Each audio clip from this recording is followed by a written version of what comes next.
بسم اللہ الرحمن الرحیم۔ السلام علیکم ناظرین۔ میاں نواز شریف صاحب کا ایک بڑا لمبا سیاسی کیریئر ہے پاکستان میں، اور انہوں نے 3 دفعہ وہ پاکستان کے وزیر اعظم رہے۔ ان سے سب سے بڑی غلطی کہہ دیں یا ان کا سب سے بڑا جرم کہہ دیں، اگر اس کی بات کی جائے تو وہ کون سا جرم ہے، اور پھر ایسا کیا ہے کہ جی عمران خان صاحب جو اس وقت پاکستان کے وزیر اعظم ہیں اور پہلی دفعہ پاکستان کے وزیر اعظم بنے، ان سے کیا ایسی بات انہوں نے کی یا ان کی گورنمنٹ کا کون سا ایسا عمل ہے جس میں وہ مطلب ارادتاً یا غیر ارادی طور کے اوپر نواز شریف صاحب کے جو اس جرم کے وہ شریک جرم بن گئے۔ تو اس کا بیک گراؤنڈ یہ ہے کہ جی 2 دن پہلے مطیع اللہ جان صاحب نے اپنے یوٹیوب چینل میں ایک بریکنگ نیوز دی، اور انہوں نے یہ کہا کہ جی یہ جو موجودہ گورنمنٹ ہے انہوں نے اپنا ایک سٹانس چینج کیا ہے فیڈرل شریعت کورٹ کے سامنے، جہاں پہ سود کا مسئلہ پچھلے 20 سال سے سود کا کیس پینڈنگ پڑا ہے اور اس کے اوپر کوئی پروگریس نہیں ہو رہی۔ اس کے متعلق مطیع اللہ جان صاحب نے یہ کہا ہے کہ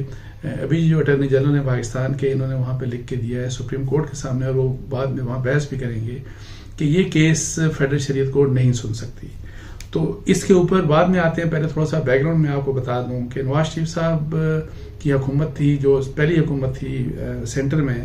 تو اس وقت 1992 میں فیڈرل شریعت کورٹ کا فیصلہ آیا کہ سود ان اسلامک ہے اور سود انکانسٹیٹیوشنل ہے اور اس کی پاکستان میں اجازت نہیں دی جا سکتی، اور انہوں نے سود کے خاتمے کی فوری طور پہ خاتمے کا انہوں نے فیصلہ کیا۔ لیکن انفارچونیٹلی جو نواز شریف صاحب کی حکومت تھی، انہوں نے کچھ بینکوں کے ذریعے انہوں نے یہ جو تھا فیڈرل شریعت کورٹ کا فیصلہ، اس کے خلاف وہ اسٹے آرڈر میں چلے گئے، اور وہ سپریم اپیلیٹ شریعت کورٹ میں وہاں پہ انہوں نے اپیل دائر کر دی، اور پھر یہ مسئلہ مطلب ہے کہ پینڈنگ رہا، کافی عرصہ پینڈنگ رہا، اور پھر 1999 کی شاید بات ہے کہ جو اس وقت کی جو فیڈرل جو سپریم کورٹ کی شریعت اپیلیٹ بینچ تھا، اس میں یہ جب مسئلہ اٹھایا گیا تو وہاں پہ انہوں نے فیصلہ کر دیا کہ جو فیڈرل شریعت کورٹ کا فیصلہ تھا وہ بالکل صحیح تھا، اور پاکستان میں سود ان اسلامک ہے اور اس لیے اس کی اجازت نہیں دی جا سکتی۔ اچھا، اس کے اوپر ظاہر عمل درآمد کیا ہونا تھا، کہ ظاہر ہونا چاہیے تھا عمل درآمد فوری، فیڈرل شریعت کورٹ نے بھی کہہ دیا، سپریم کورٹ نے بھی کہہ دیا، لیکن پھر یہ جو گورنمنٹ تھی مشرف صاحب کا مارشل لا تھا، تو انہوں نے اس دوران مطلب ہے کہ سپریم کورٹ کے ججز سے انفارملی کانٹیکٹ کیے، اور ان کو یہ کہا کہ اس فیصلے کو، اس کی امپلیمنٹیشن کو روکیں اور یہ ریفر بیک کریں آپ دوبارہ فیڈرل شریعت کورٹ کو، کہ وہاں پہ اس مسئلے کو سنا جائے۔ تو پھر میرا 2000 کی بات ہے یا 2001 کی یا 2 کی بات ہے، اس وقت پھر دوبارہ سے یہ مسئلہ سپریم کورٹ میں ٹیک اپ ہوا، اور انہوں نے اس فیصلے کے اوپر امپلیمنٹیشن کی بجائے ریفر بیک کر دیا انہوں نے فیڈرل شریعت کورٹ کو، کہ یہ فیصلہ آپ دوبارہ سے اس کیس کو سنیں اور اپنا فیصلہ دیں۔ انفارچونیٹلی 20-21 سال ہو گئے، آپ دیکھ لیں کہ فیڈرل شریعت کورٹ کے بہت سے چیف جسٹسز آئے، بہت سے ججز آئے، لیکن اس کیس کو مطلب ہے کہ اس کے اوپر کوئی فیصلہ نہیں آیا، اور اس کے اوپر فیصلہ دینے کے لیے ہمارے مطلب ہے کہ فیڈرل شریعت کورٹ مطلب کہ بارہا، حالانکہ اس کے اوپر بہت سے لوگوں نے درخواستیں بھی دی، ایون میں نے بڑے کالم لکھے کہ جی اس سے اہم مسئلہ کیا ہو سکتا ہے، لیکن انفارچونیٹلی فیڈرل شریعت کورٹ نے اس کے اوپر ڈیلی ڈیلنگ کرتی رہی، اور انہوں نے اس کے اوپر مطلب ہے کہ regular day to day hearing کر کے اس کے اوپر فیصلہ دینے کے بجائے مطلب ہے کہ مہینوں بعد، کئی دفعہ تو سال اس کے اوپر کوئی ہیئرنگ نہیں ہوئی، اور اس طرح سے یہ مسئلہ آج تک چلتا رہا۔ اب یہ ہے کہ جی جب عمران خان صاحب کی حکومت آئی تو ظاہر ہے عمران خان صاحب کا سب سے بڑا نعرہ یہی تھا کہ جی ہم پاکستان کو ریاست مدینہ کے اصولوں کے اوپر چلانا چاہتے ہیں، اور پھر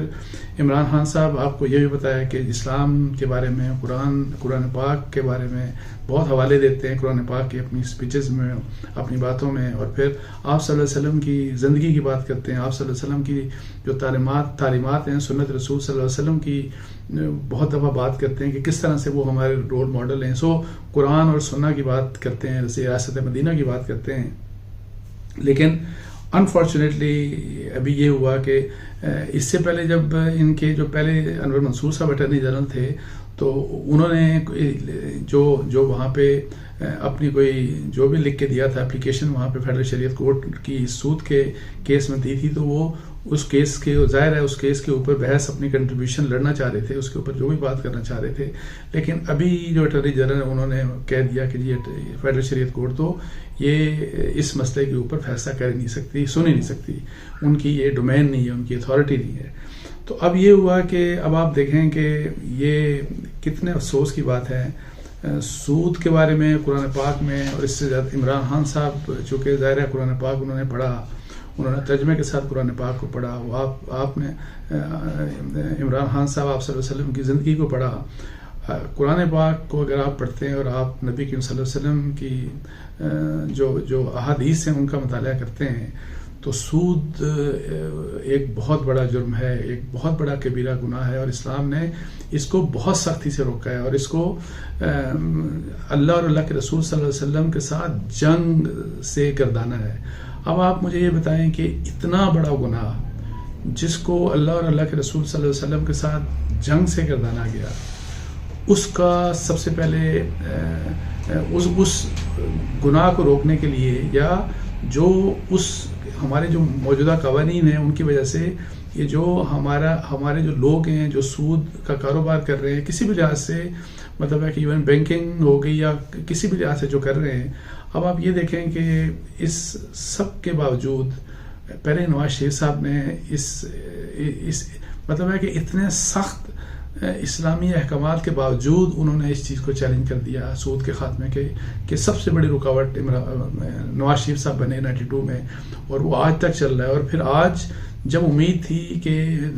عمران خان صاحب اس مسئلے کے اوپر کم از کم ہر حال میں بڑی کلیئر پوزیشن لے کے سود کے خاتمے کی بات کریں گے، لیکن انفارچونیٹلی ان کی گورنمنٹ میں بھی آپ دیکھیں کہ فیڈرل شریعت کورٹ کو یہ کہہ دیا گیا کہ آپ تو آپ کی ڈومین ہی نہیں ہے، آپ یہ بات ہی نہیں سن سکتے. اور پھر اس کے علاوہ بھی آپ دیکھیں کہ جو نیا پاکستان کی جو ان کی ہاؤسنگ اسکیم ہے اس میں عمران خان صاحب نے خود اناؤنس کیا، ان کی پالیسی تھی کہ جی جو گھر ہوں گے، مختلف گھروں کی کیٹیگریز کی بات کرتے ہوئے انہوں نے شاید اس طرح کا جی 5% سود ہوگا، 7% سود ہوگا. تو یہ کس قسم کی ہم ریاست مدینہ کی بات کر رہے ہیں؟ ہم اسلام کا حوالہ دیتے ہیں، ہم قرآن پاک کا حوالہ دیتے ہیں، ہم آپ صلی اللہ علیہ وسلم کی زندگی کا حوالہ دیکھ کے، اور پھر عمل میں اگر ہماری یہ بات ہوتی ہے تو یہ کتنا بڑا نقصان ہے. آپ دیکھیں کتنا بڑا گھاٹے کا سودا ہے. اور میں آپ کو بتا دوں کہ ایک تو گناہ ہے، کبیرہ گناہ ہے آن پارٹ آف رولرز کے جو اس کے لیے رکاوٹ بن رہے ہیں اور اس چیز کے خاتمے کے لیے کچھ نہیں کر رہے. دوسرا آپ یہ دیکھیں کہ لوگ، چونکہ ہمارا سارا سسٹم ہی سودی ہے، تو لوگوں کو آپ نے کس طرح سے اس گناہ میں انوالو کر دیا ہے. کوئی بہت سے لوگ چاہتے نہ چاہتے ہوئے بھی اس قسم کے گناہ میں مطلب ہے کہ وہ شریک ہو جاتے ہیں. تو یہ کتنا بڑا برڈن ہے نہ صرف پوری پاکستانی قوم کے اوپر بلکہ سب سے زیادہ یہ برڈن ہمارے رولرز کے اوپر ہے. ہم نہیں ایکسپیکٹ کرتے تھے کہ ٹھیک ہے کہ جنرل مشرف یہ کام کریں گے.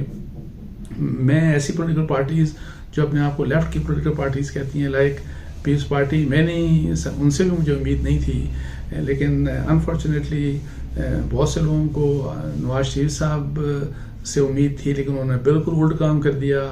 اسی طریقے سے عمران خان صاحب سے تو بہت زیادہ امید تھی بیکاز وہ تو نعرہ ہی اسلام کا لے کے آئے تھے، اور وہاں پہ بھی آپ دیکھیں یہ ہوا. اچھا صرف یہ نہیں کہ ایک طرف تو یہ ظاہر ہے سب سے بڑا کنسرن یہی ہے کہ یہ بہت بڑا گناہ کبیرہ ہے، یہ اللہ اور اللہ کے رسول صلی اللہ علیہ وسلم کے ساتھ اس کو جنگ گردانا گیا. اور یہ کتنی خطرناک بات ہے، یہ سوچ کے تو دل کامتا ہے کہ آپ کس طرح پھر اس چیز کو کنٹینیو کر سکتے ہیں. اس ایسپیکٹ کے ساتھ ساتھ آپ یہ دیکھیں کہ ان کو یہ بھی احساس نہیں ہے کہ پاکستان میں، اور عمران خان صاحب بہت دفعہ کہہ چکے ہیں کہ ہم جو پیسہ لیتے ہیں باہر، جو ادھار لیتے ہیں، قرضہ لیتے ہیں، وہ ہم سود میں واپس کر دیتے ہیں. اب میں آپ کو یہ بتاؤں کہ پاکستان کا جو بجٹ ہے اس کا 1/3 سے زیادہ، مطلب 7-7.5 ہزار ارب کا ہمارا بجٹ تھا. ابھی جو موجودہ سال ہے چل رہا ہے اس میں سے تقریباً 3,000 ارب روپیہ صرف سود کی پیمنٹ ہے، صرف سود کی پیمنٹ. اور یہ میں آپ کو بتاؤں کہ یہ ایسا نہیں ہے کہ بہت سے لوگ کہتے ہیں کہ جی ہم کیا کریں، ہم IMF اور ورلڈ بینک کو تو سود کے بارے میں نہیں سمجھا سکتے. تو میں آپ کو یہ بتا دوں بیرون ملک اس سود سے جو 3,000 ارب روپیہ ہم سود دیتے ہیں اس کے بہت چھوٹے پورشن کا تعلق ہو سکتا ہے 200-300 ارب کا تعلق بیرونی قرضوں سے ہو، جو اصل میں یہ سود کا یہ جو کاروبار ہے یہ ہمارے اپنے لوکل بینکوں کے ساتھ ہے. چونکہ حکومت جو ہے وہ سب سے زیادہ قرضے اپنے بینکوں سے لے کے تو اپنے خرچے چلاتی ہے، تو یہ جو زیادہ تر سود کا مسئلہ ہے یہ ہمارا انٹرنل مسئلہ ہے، ہمارا اپنا بینکنگ کا مسئلہ ہے. ہمارے بینکس کا سب سے بڑا کاروبار یہی ہے کہ پرائیویٹ سیکٹر یا عام لوگوں کو قرضے نہیں دیتے، ان کا سب سے بڑا کاروبار یہ ہے کہ حکومت کو وہ قرضے دیتے ہیں، اس لیے کہ حکومت سے وہ سود کی ضمن میں کافی زیادہ پیسے لیتے ہیں. اور یہ آپ دیکھیں کہ 3000 ارب روپیہ ایک سال کا، اور یہ پیسہ اگر ہم ڈائیورٹ کر دیں لوگوں کی خوشحالی میں، اپنے ملک کے ترقی میں ہم مطلب ہے کہ لگا دیں اور سب کچھ، اور پھر ایک سارا طبقہ ہے پاکستان کا فرض کریں اور ڈیفنس بجٹ کی بڑی بات کرتا ہے کہ جی وہاں بڑے خرچے ہو گئے، اور اسی لحاظ سے کچھ اور مطلب اخراجات کے اوپر ان کا بڑے اعتراضات ہوتے ہیں. تو اب مجھے یہ بتا دیں کہ ڈیفنس کا تو میرا خیال ہے 11 یا 1200-1300 ارب ٹوٹل خرچہ ہے، تو یہ تو 3000 کا کوئی نام نہیں لیتا، 3000 ارب روپیہ کہ کس طرح ہم اس کی یہ سود کی ضمن میں، مطلب ہے کہ یہ ڈاؤن دا ڈرین جا رہا ہے، یہ پیسہ ضائع ہو رہا ہے ہمارا، اور یہ خون چوس رہا ہے، اور ود ایوری پاسنگ ڈے یہ جو سود ہے یہ بڑھتا جا رہا ہے. اور میں آپ کو بتاؤں کہ اگر اس کو اس لحاظ سے بھی، میں دنیاوی لحاظ سے کہتا ہوں کہ بجٹنگ کے لحاظ سے بھی کہ اگر اس کو نہ روکا گیا تو یہ تو ہمارے سارے کے سارے بجٹ کو کھا جائے گا. تو وہی بات ہے کہ دیکھیں سود، اسلام یہ کہتا ہے کہ بدترین ایکسپلائٹیشن کی صورت ہے، اور یہ پیسہ بڑھاتا نہیں ہے بلکہ پیسے کو کم کرتا ہے. تو اس لیے میں یہ کہتا ہوں کہ مجھے تو سمجھ نہیں آتی کہ ایک غلطی، بہت بڑی غلطی یا ایک بہت بڑا جرم یا ایک بہت بڑا گناہ جو سرزد ہوا نواز شریف صاحب سے، اور ان کو 2-3 موقع دوبارہ وزیر اعظم بننے کے ملے، اور انفارچونیٹلی وہ اس اپنی غلطی کو انڈو نہیں کر سکے.